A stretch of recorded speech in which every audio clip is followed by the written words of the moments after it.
and welcome to The Razor's Edge. This is Hutch. My guest today is Luana Dametto, former drummer of Brazilian thrashers Nervosa, and now drummer in a new female death metal band, Crypta, along with former Nervosa bassist and vocalist Fernanda Lira, and guitarist Sonia Anubis and Tanya Bergamaschi. The band's debut album is called Echoes of the Soul, and it's just been released on Napalm Records.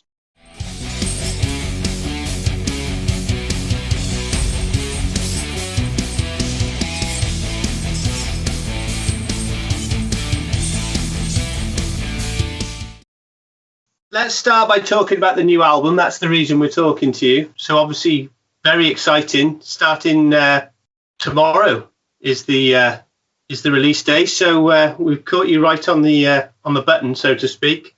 Are you excited?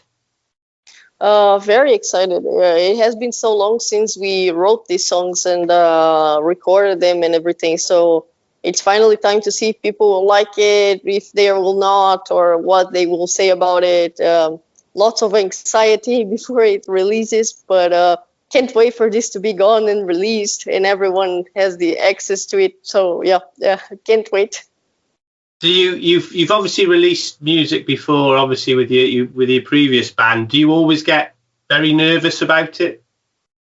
I think every time I'm nervous about it, but in a different way. Like with Nervosa, I was very nervous releasing the album that I recorded because the band had a history before me.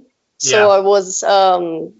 I was afraid people wouldn't like my take on the music that they already had. So I was a new thing for the band. And with Crypta, because it's a new band, no one ever heard anything from us. So it's complete. It's just like the complete anxiety pack because no one ever heard you. So anything can happen, really. So we'll see. Yeah. But some reviews have already been posted online. I was looking today, and there's a few reviews which are everyone seems to like the album. I certainly have listened to it a couple of times this week, and I think it's going to be very well received with people who like thrash metal, death metal, and metal. I think so. The sound of the band, it's not thrash or death, it's a combination. So I've seen it described as a hybrid. Were you looking as a band to get a different sound, so you weren't just recreating everything? Were you looking to establish your own sound when you recorded and wrote these songs? Actually not. Like when we were starting to write the songs, we thought that the band would sound like old school death metal, like a revival of old school death metal. But then when we were writing the songs, we realized that, for example, I would put more like my take on the music, and maybe Sonia would put some melodic parts that we weren't expecting to have. Mm-hmm. And we would come with some riffs that are black metal riffs and some stuff that are very thrash metal inclinated. So we realized that we weren't writing anything like old school death metal or this is black and death metal. It's just it was a little bit of everything that we wanted to put in it, especially because it's the debut album. So I think everyone was kind of desperate to put out its own ideas. So it got very diverse in this sense. But at the same time, it was never our goal to make something that is new inside the genre or something different or unique in any sense. Because I think it's so difficult nowadays to put something inside death metal that sounds unique, you know. Yeah. So we were just trying to play death metal, really, just to play with the things that we like and enjoy our own music, really. It's nice when people think that it sounds like it has our own personality in it, but actually the goal was just straightforward death metal. So we're more than happy that we made death metal. Yeah, and it's great because obviously you've got your background and Fernanda's background in Nervosa, and then you've got Tanya and Sonia's background, which are slightly different in terms of their last bands, obviously with Burning Wishes being more of a traditional heavy metal band and Hagbard being more folky. So it's great that you've been able to blend all of those and still come out with something that's really, really it's really vicious, this album. It really hits you around the face, I think. No, that's nice to hear. That was one of our goals. So if we achieve that, yeah, we're more than happy. And yeah, everyone had a different band before Crypta. We played death metal in thrash metal in Nervosa, and Sonia was playing heavy metal, and Taina was even playing folk metal, like you said. So yeah, kind of crazy to try to just play one thing. That's why I think it's so all over the place sometimes. Well, I think it's a brilliant album, and I've seen a Facebook site that I'm on, which is a thrash metal site, Thrash Album of the Fortnight Club, and one of the members has posted a review of the album already, and the response from what is predominantly a thrash audience is very, very good. Everyone is very excited, and a lot of people are looking at picking the album up and getting the Bandcamp downloads and stuff. So I think you've nailed a good cross section there. Yeah. I mean, we don't. I don't want to say we don't care, because it's not like that. But I would say we don't pay too much attention to nowadays to the genre that we are aiming for. Like, of course, if it can be classified as death metal, awesome, because we started like that. But if someone listens and thinks that we are more inclined to thrash metal, it's great for us to. We really just want to hear what people have to say about our beginning. Indeed. There are some great tracks on there. I've got some favourites already. Certainly Possessed, Under the Black Wings, and Dark Night of the Soul are three of my standout tracks already. Have you got any that you like better than others? I know it's a bit of a hard question given that it's only coming out tomorrow, but are there tracks on there that you are really looking forward to playing live? Any special favourites that you've got? Yeah, my favorite one is the first one, From the Ashes. To me, it's the one that represents the four of us better, because it has a little bit of everyone in that song, and it travels in between death and then black metal sometimes. So I really like that one. And of course, I like all the songs, but I would say my second favorite one is Starvation, because it's really fast, and then Shadow Within, because it's can become really melodic at points. So I like that. Great. And you've obviously had some extra special people helping you out. So you had Jens Borgren, who's doing some of the mixing and the production. So the sound is fabulous. And interestingly, you've got a pretty impressive album cover. Where's Ben Scotter, who's well known in heavy metal, but maybe not all the mainstream. He's done work with bands like Creator and Cattle Decapitation and things like that. But I'm from an era when you had to go into a record shop to buy the album. You couldn't buy it online. And often you'd buy an album just by looking at the cover. So I'm interested, when you got the cover sorted out, how did Wes design the cover for you? Who had the idea, and how did that come about?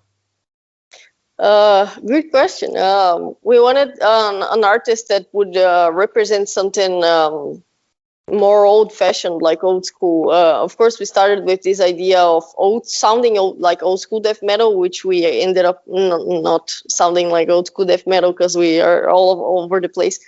But we tried at least to have an old school approach in the way we recorded the album. For example, sounding very organic and very live, I would say, not putting samples or triggering or anything that could make it too processed or produced. Yeah. So in that sense, we wanted a cover art that would match the sound idea that was still an old school way to record. Mm-hmm. And with that, we wanted a painting, and we saw Wes. I have been following him since a long ago. I love his style. You can tell that it's Wes just by the style of the drawing. Yeah. And the idea we had on our meeting with the band, we tried to incorporate a little of the general idea of the album, because it's not a conceptual album, so we couldn't like, okay, it's all about this, so we want to do something around this. It's like every lyric has one theme, different theme. So we tried to get our general idea and get a cover art from this, and also have that coffin that you see inside of some sort of crypt, because it's our first album. So you know, pretty obvious. So yeah, we gave that idea to him about the coffin and the monster thing and the crypt with the candles and the fog, and he incorporated like the demons in the wall, because it would fit with some of the lyrics that we have. And that's how it was created, more in the idea that we wanted something that looked like it came in the 90s or so, to match the recording aspect of it, that it's also very raw. Brilliant. Great. Well, I think it certainly is one of those album covers that if you were going through records, you'd actually stop and have a look and go, "Oh, I think I like that," or nice. Or no, I'm not touching that. One of the two. I don't think there's any middle ground. So what about you, Luana? When did you start? How did you discover music, and what got you into drumming? What's your background and your influences? I got into drumming very randomly, actually. I was 12 years old. I was not doing anything with my life. I didn't have any friends because I live in a small city. So yeah, the weird kid that didn't have many friends. So I wasn't doing anything and decided to take something as for a hobby. And I heard online that a friend of the cousin or something like that played drums. So yeah, I was got pretty hyped about that. It must be a cool guy, you know, he plays drums. So I want to be like him and play drums too. But I had no idea of what I was going into or why I was going into that. I just really started from that randomly. And also I started to listen to metal when I was 12, looking at videos on MTV. At the time, there was a lot of new metal going on MTV, like Slipknot and Korn and stuff. So it was my first contact with metal. It was what was available on the big media, let's say. So yeah, from that, I kind of took drum more seriously, because then I found serious drummers playing difficult stuff, and I wanted to be like them when I would grow up and stuff. So yeah, then I took it seriously, but it was all very, very random, actually. I didn't plan very much to end up here, but glad I did. Yeah, I think we all are as well. It's been an interesting journey. Who would you say are maybe the 3 or 4 drummers that you would say they were the ones that influenced you, or you were your favorite drummers then, maybe? At the time, the number one that influenced me was Joey Jordison from Slipknot, because it was one of the first bands that I ever heard in metal. Yeah. So it was the guy that made me think that, okay, I could see if I practice well, maybe someday I can play this and be serious about it. Yeah. And I think Dave Lombardo, because it was one of the first that I've seen too. And Eric Roddy, because I found some videos of him on YouTube at the time, and it was the first blast beater that I have ever watched. So that inclined me to blast beats and stuff. So yeah, that was my foundation at the time. Sure. Can I ask you a little bit about being a woman in the world of heavy metal? Because it is better than it was, say, 20 years ago. But you're still a female band, and in a world which is dominated by men, regardless of whether we like it or not. How much of a challenge has it been for you and the rest of you, the band, being a female band, A, in Brazil, and B, in general? Is there a difference between how you're treated in Brazil and maybe in Europe, and what are the challenges that you've had as a woman in heavy metal?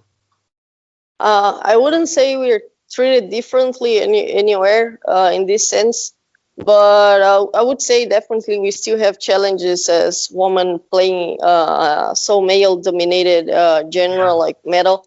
It's not my majority. I think majority of people are pretty respectable and understand that this can be done by anyone, really, if you're passionate about it.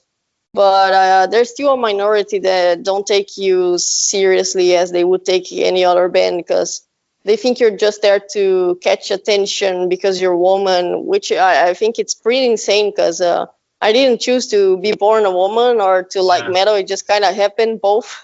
So the fact that I'm there playing the thing that I like don't mean that I'm trying to get more attention. If I ended up getting more attention for the sake that I'm a woman and they're in the thumbnail or something, then it's not my fault. It doesn't mean that I'm not taking it seriously, but it kind of happens that people click there because there's so much male people doing this. So when you see a woman, of course, you're going to click to see what's up with that. But yeah, I think we are not taken as seriously as we would like to be taken. And sometimes, our word is not as valuable to people on stage as if it would be with men. Like, for example, this is not the instrument that we asked for to play the gig. For example, I asked 2 tones for my drum kit, which is pretty standard. It's just a beginner's kit, what I asked with Nervosa. And sometimes we didn't even have that. The guys just gave 1 tone and like 2 stands, like I would play jazz or something. And I was just like, dude, I can't. This is not even enough to put my cymbals, which are just 5. It's the minimum I've seen. And I don't even have that. And the guy was just not pay attention. But you would see that if it was a male band playing before us and asked for more stuff, it would appear. So, it's this problem of not being taken as seriously as you would want to. But it's getting better. People are going to get used in the future, I think, because more and more females will appear in metal. Seeing that we are doing this, I think more people will see that they also can do this if they want to. Yeah. They just have to like metal. That's all. Yeah, well, I'm sorry that you still encounter that kind of crap because it's just not on. But I'm pleased that it's getting better for you. And obviously, people can say what they like about you. As soon as you start playing, they know that you're serious. Yeah, I hope so. Yeah. What, in terms of say young female musicians who are thinking of forming a band and getting into music and trying to do what you did 10 years ago or so, what would your advice be to them? I would say that if you want to do something, even though you might be thinking of doing something really extreme or different from what has been done, it doesn't matter unless you really like it, you can do whatever you want. I see that many girls are still being raised to be like, to not be doing this, at least, they are not being raised to play soccer or to play drums and being extreme metal or to be really adventurous. Girls are still being raised to do some other things that are more feminine, we'll say, that people consider to be feminine. So I see that many are being cut when they have the idea of even starting with this. I myself met many girls that told me that I would love to be a drummer. I would love to have a death metal band like you do. I would love to be doing this too. But my parents didn't support me at the time when I wanted, and now I'm 30 and I don't feel like doing this anymore. Or kids really that came to me and wanted to be like me and start playing an instrument, and the parents just no, you're not gonna do that. You're gonna do something else. I'm not getting you an instrument or any sort of thing to start with this. So I think I would just support these people to start. If you want, go for it. Try to find a way to get your own things and just really go for it. Don't wait for your parents or for anyone really to tell you what you can or you cannot do. That's great. That's really sound advice. Follow your dream, and even if your parents don't want it, because I think it's great to just do what you feel you need to do. I think that's brilliant. You guys, I read somewhere that I think you're quite passionate about the environment and things like that. I think I read that Fernanda is a big Sea Shepherd supporter. Is that right? Yeah, I think Fernanda knows more about this. I'm pretty ignorant about these issues. Am I right in that a few of you don't drink and maybe a vegan? Is that right? Yeah, Fernanda is a vegan, and I think only Tainá drinks alcohol, I think. The rest of us don't do anything, just tea. Just tea, right? Brilliant. Just tea. Great. And has that always been the case? Is that have you had too many bad nights on the beer, or?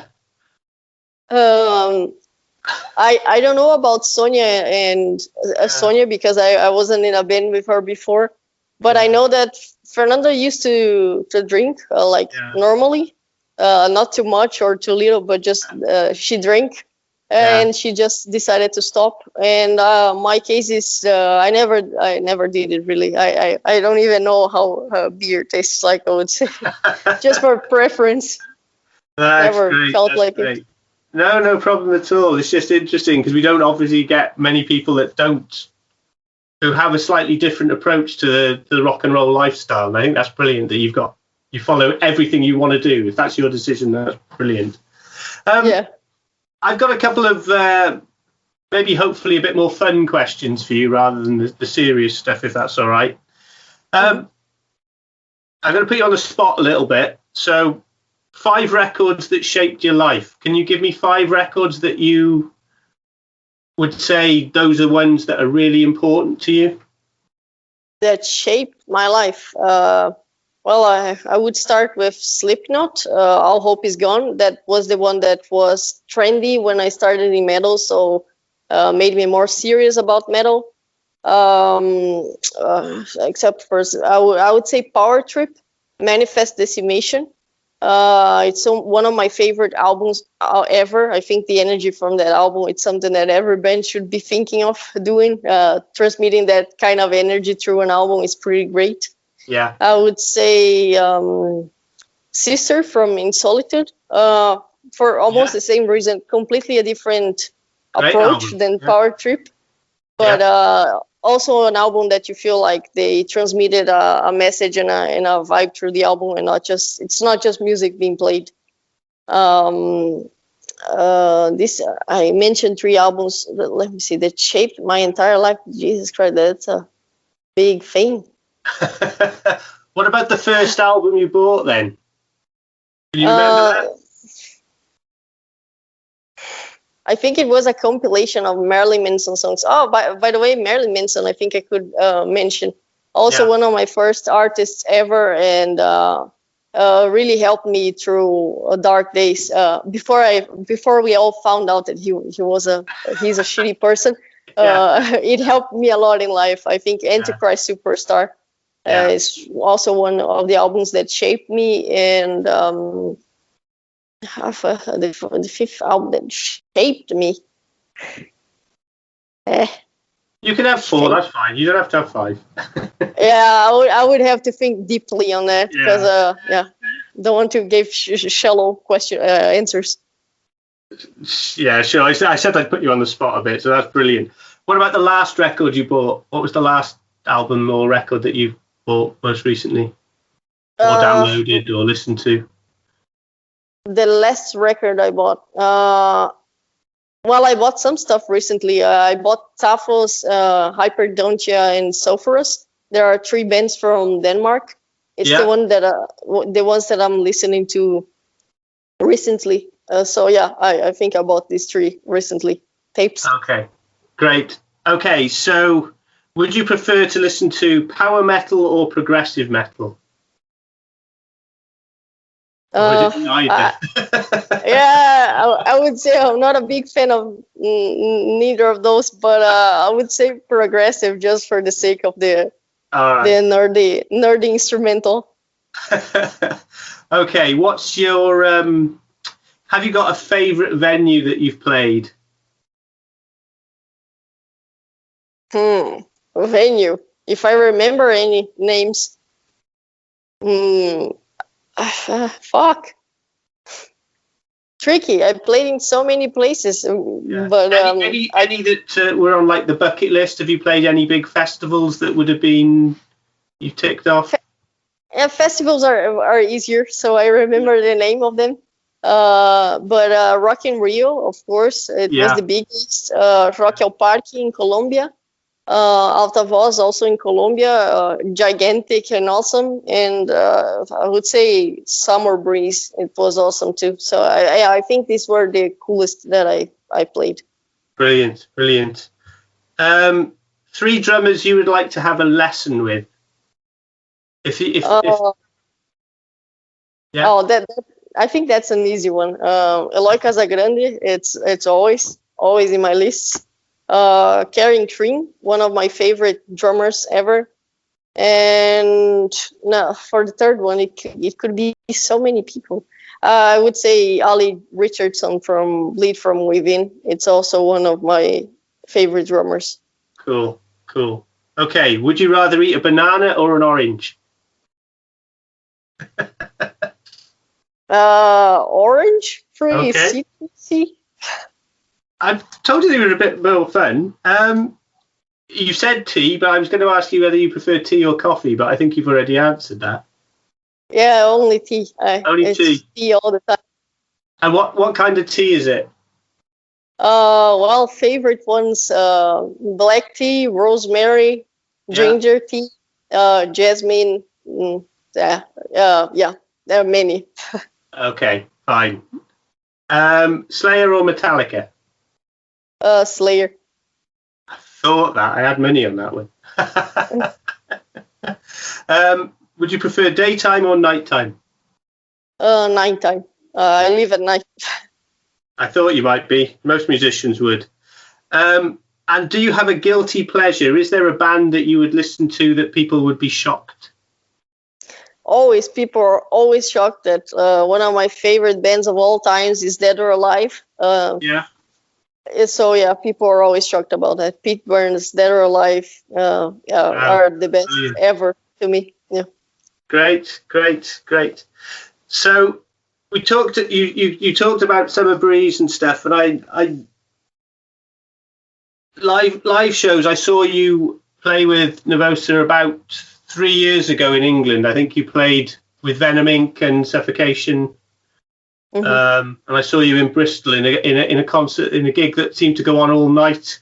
I think it didn't finish till about 1 o'clock in the morning. I can remember standing there thinking, I don't know if I'm going to stay awake all night. But did you enjoy that tour? Because it was quite an interesting selection of bands. Yeah, it was a very it was crazy. It was a crazy tour. I think the craziest we have ever been to. Yeah. Because it was, like you said, it was so long. It took so long for the gigs to be done, because there was a Japanese band first, then a Canadian band, then us, then Suffocation, then Venom Inc. And Venom Inc. would play for like 2 hours or so. So, it was a long tour. But I would say it was a nice one. Just everything was lots of effort, because we had much more gear than we have ever carried in our lives, and much more people inside one bus than we have ever been with bands before. So everything was more than we expected. Yeah. So talking about gigs a bit more, then obviously I've seen that you've been confirmed for Wacken next year, and also you're coming back to Europe and the UK with Day Aside. So I hope you're looking forward to getting out, because I'm assuming that they will be your first. Is that going to be your first tour with Crypta, or have you got gigs built in for later in this year? We would have a tour before that, but we don't know if it's going to happen because of the pandemic. And there's also some tours being booked yet and thought through before we confirm anything. But it all depends on the pandemic, if this side tour is going to be the first or not. And we already have lots of things planned, but we didn't confirm publicly yet, because let's see if it's going to happen first. Yeah, absolutely. But fingers crossed we'll actually get to see you playing some of this brutal music over here early. I think it's about April, isn't it, next year? I think. Yeah. I think so. Something like that. We'll see you anyway. Okay, so some final thoughts in terms of what's happening tomorrow with the album and launch and stuff. Are you doing anything special to market? Are you doing anything on social media or anything? On social media, I think we're probably posting something. I don't really know. I haven't checked it, but we're probably preparing something for tomorrow on social media, and drinking lots of tea, I would say. Just enjoying myself at home, that it's finally out to the public, and now people can just listen and judge by themselves. So that's gonna be awesome. Brilliant. And are you able to actually listen to the music that you've recorded straight away, or do you need to leave it for a while? I think I will take months before I listen to the album again. I've been listening to it all the time because you have to record a playthrough on this song, so you listen many times, and you have to record another video on this song, and this and that, and we have to check the music video to see if the scenes are the ones that we liked. So we need to listen to that song like 25 times in a row. So I'm kind of tired of it already. So yeah, it'll take some time. Brilliant.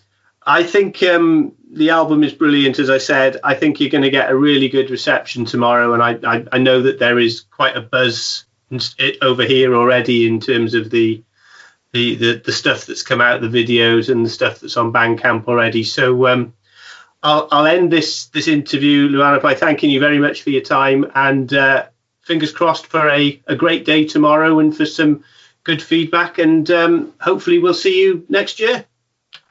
Yeah, thank you. Hopefully see you on the road, and stay safe.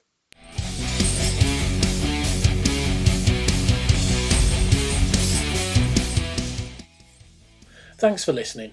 Make sure you keep up to date with future episodes by subscribing to our channels.